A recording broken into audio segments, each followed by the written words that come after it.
when a 2-year-old boy was rushed to the hospital suffering from brain seizures and breathing problems. Doctors could not find the cause of the illness. Blood pressure's a little bit low. We've got to make sure we continue to monitor that. But the boy's sister provided an important clue: the possibility of a rare syndrome few had ever heard of.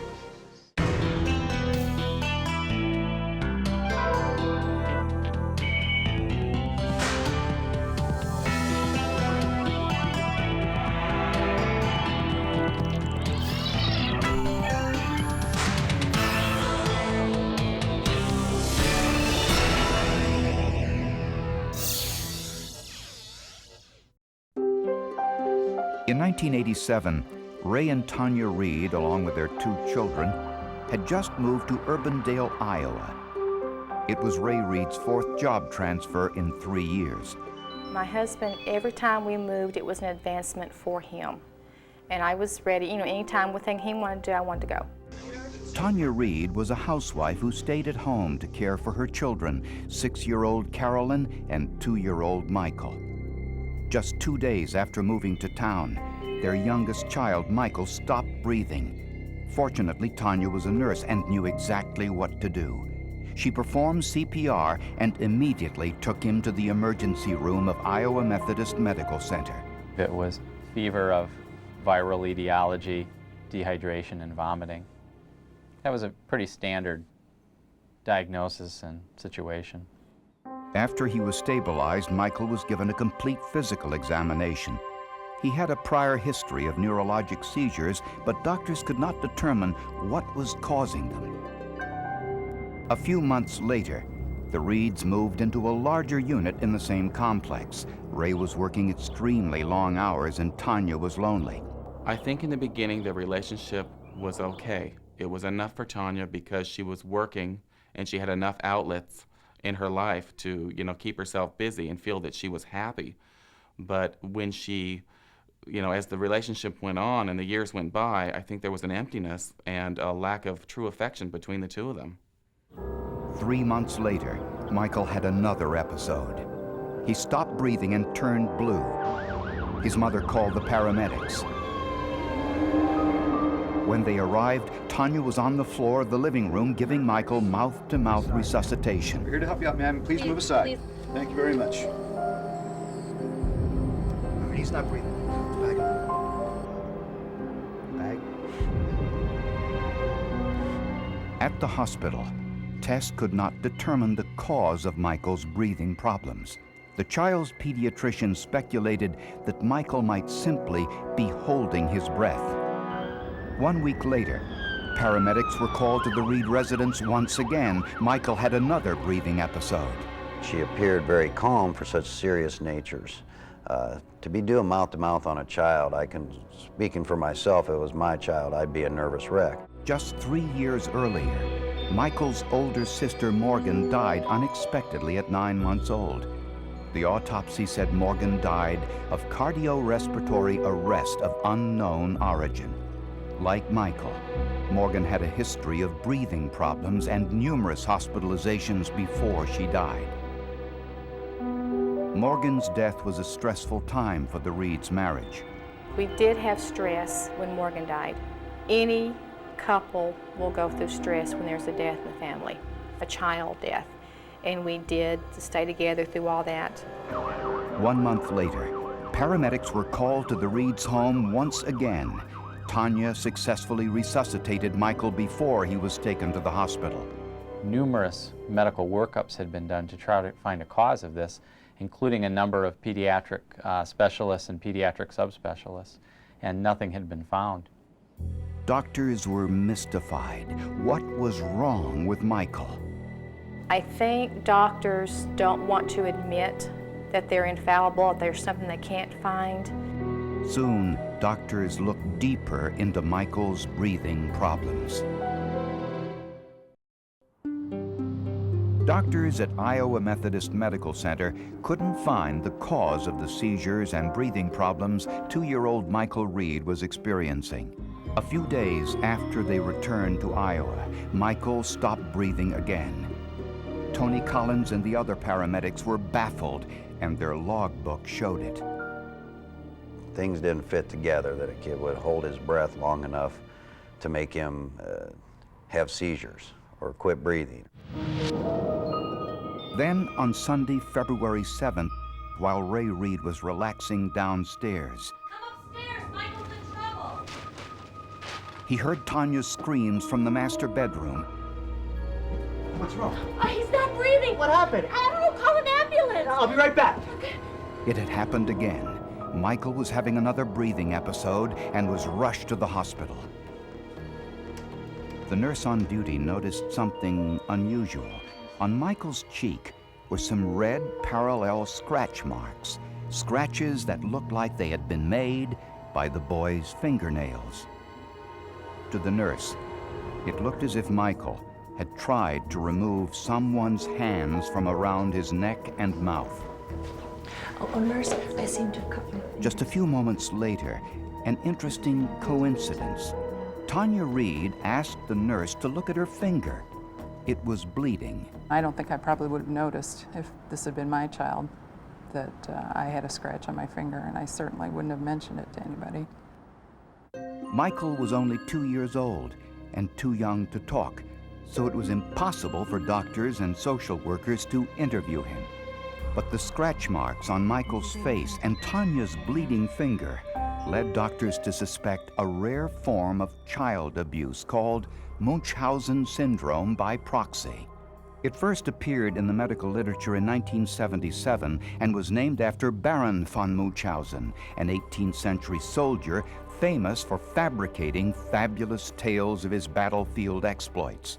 Munchausen syndrome by proxy describes adults who either fabricate or actually cause illness in their own children. They do this because they crave the attention and concern of the medical staff, emergency personnel, and even family members and friends. When a social worker interviewed the Reeds at the hospital about the possibility of child abuse, Tanya was furious. Angry and hurt that it would even be surprised, shock. You know what every term probably we went through, every form of emotion there is. Tanya was given a lie detector test.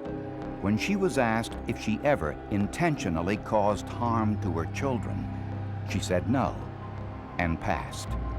In addition to the scratches on Michael's face, there was a pattern to the episodes, a pattern that was clear to paramedics from their time-dated logbook. These calls were happening on the same days and roughly the same time of day, and that struck me odd as well.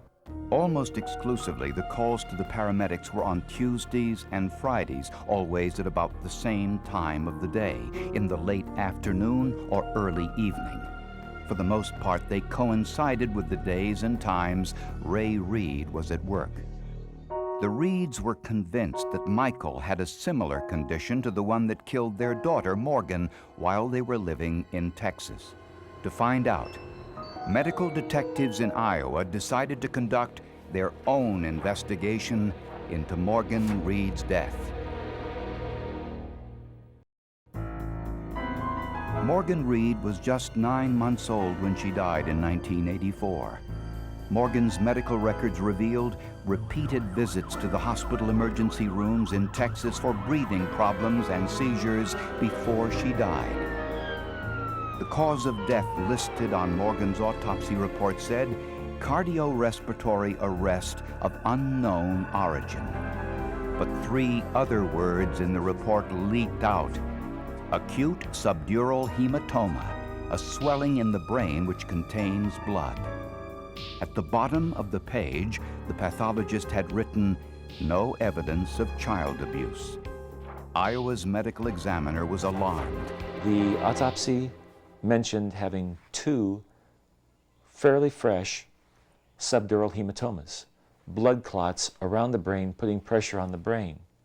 2 distinct ones. He called them recent clotted blood, but there was no evidence of healing in this case. So he found a finding that is abnormal. Dr. Bennett did a little investigating of his own and discovered that before Morgan died, her doctors noticed retinal hemorrhages, bleeding in the back of her eyes. This told Dr. Bennett that Morgan's airway might have been obstructed purposely when someone was trying to cause unconsciousness. Dr. Bennett did not believe that Morgan's death was of unknown origin. He was convinced it was murder.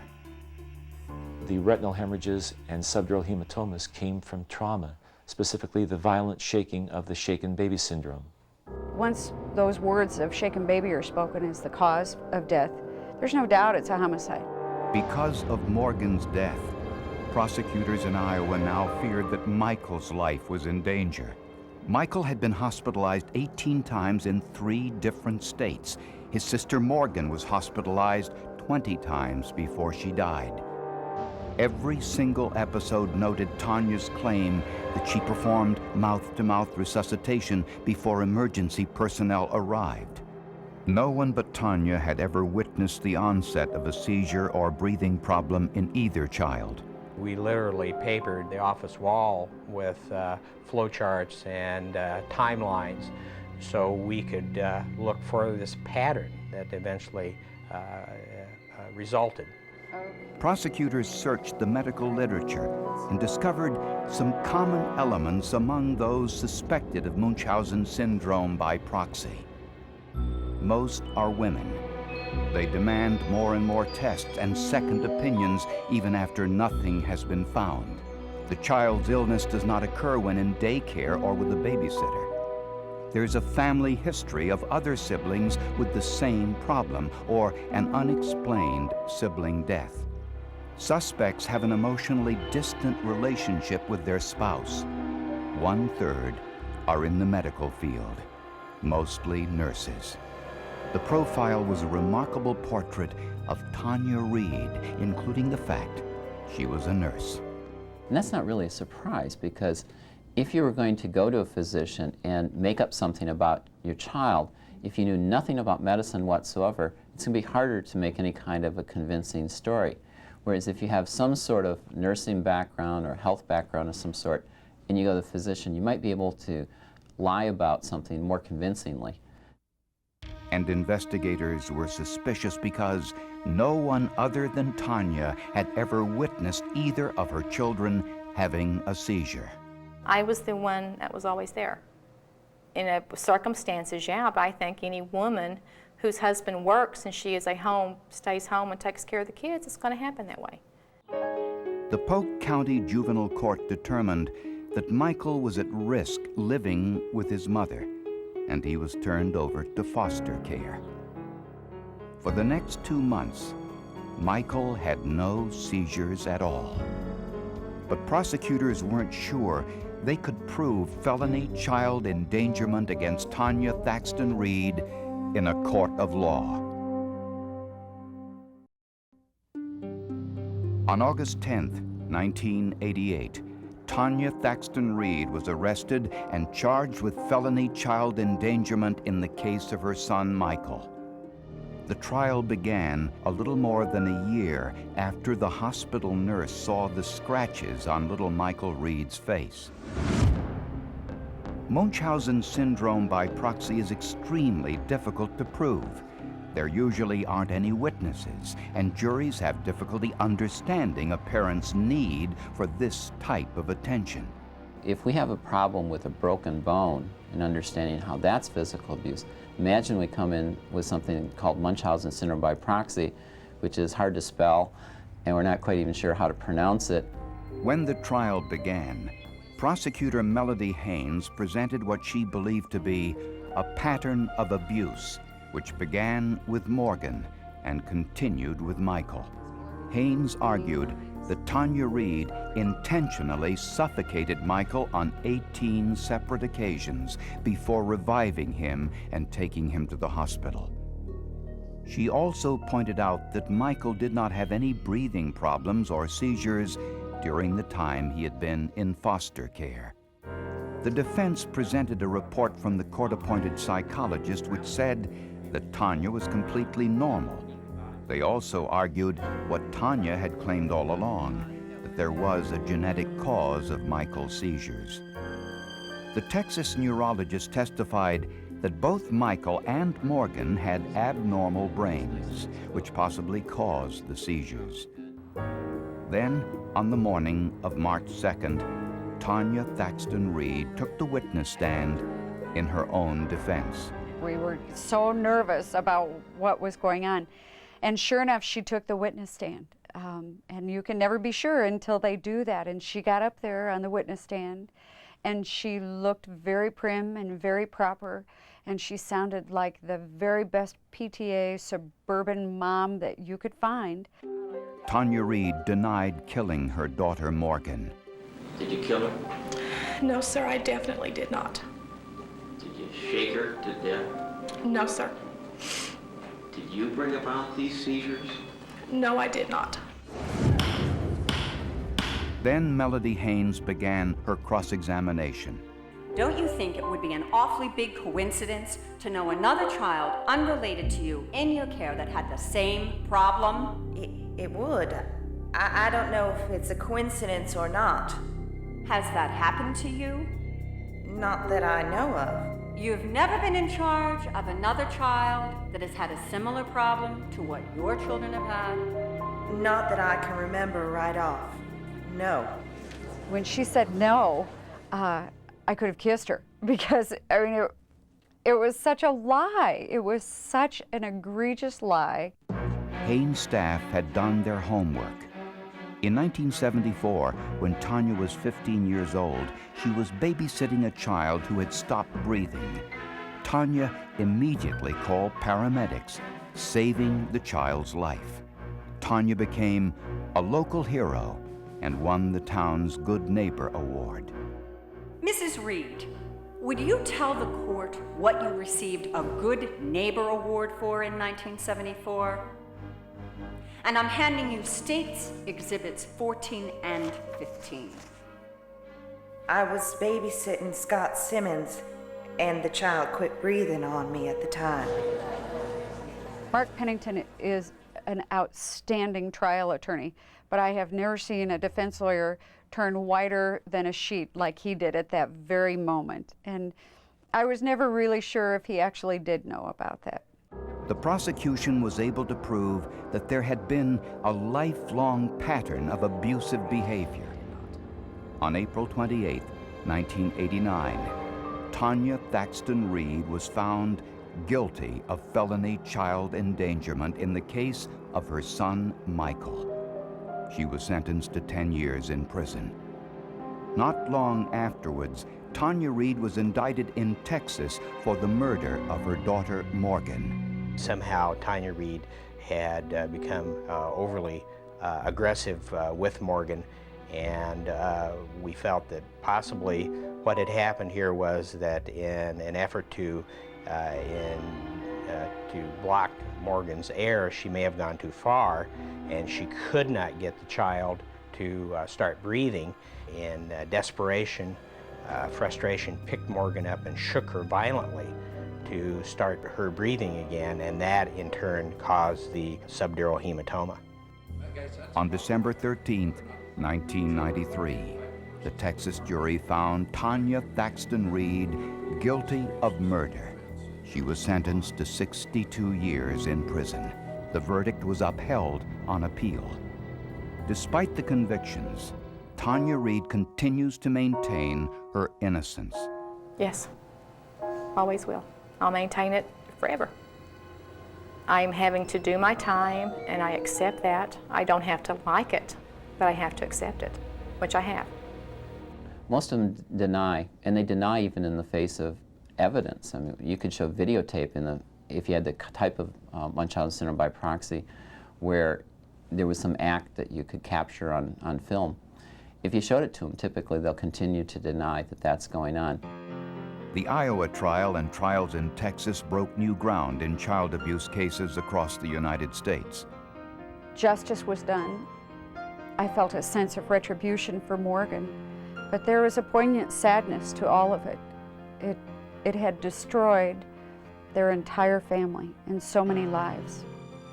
Ray and Tanya Reed are now divorced, Ray remarried. Michael and his older sister Carolyn both live with their father and his new wife. Tanya Reed is eligible for parole in 2009. It disturbs me that she is probably going to go through life denying what she did, even though the court in Iowa has convicted her of child abuse. 2 juries here in Texas have convicted her of murder, and you know, her son was taken from her and never had another episode. It's a strange syndrome where someone just will never admit what they've done. She was offered a deal where she could have served maybe 8 or 10 years if she just admitted that she had done this, and she chose not to do that. And this is the price that she's paying. I mean, she will sit there every day for 50 or 60 years, or whatever good behavior she gets, and she will remember it, and you know that she knows she did it. She killed her baby.